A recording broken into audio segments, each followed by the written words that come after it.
बहुत सुंदर विवाह गीत लेकर के आई हूँ।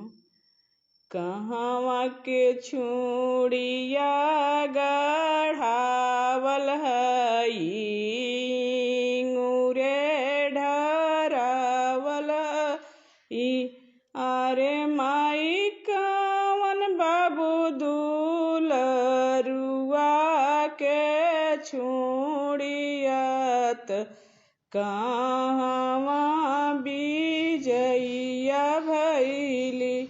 अंजनपुर के चूड़िया गढ़ावल हई, रे ढरावल हई। अरे मैया जान बाबू दुलरुआ के चूड़िया अंजनपुर विजइया भैली। अरे मैया जान बाबू दुलरुआ के चूड़िया अंजनपुर विजइया भैली। अरे अरे भैया कवन भैया तीरी धनु सजाई रखिह। अरे अरे भैया कवन भैया तीरी धनु सजाई रखिह। अरे भैया वहीं के बड़े नोइया तकूर खेत लड़ैया ठनिए। अरे भैया वहीं के बड़े नोइया तकूर खेत लड़ैया ठनिए। सागर दिन भैया जीतियैले,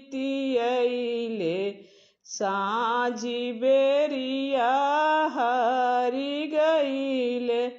सागर दिन भैया जीतियैले,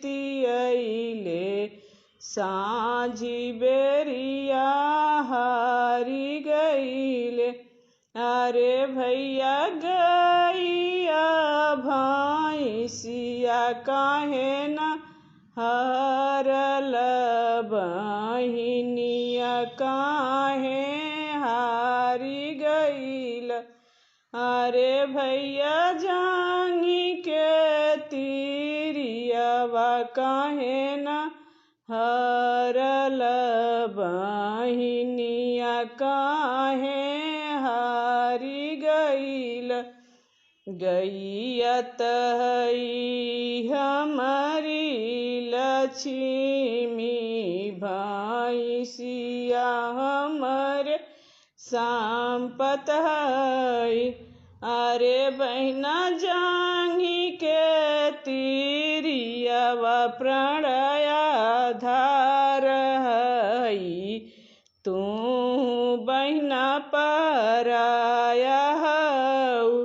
अरे बहना जांगी के तीरियावा प्रणया धार हई। तू बहना पराया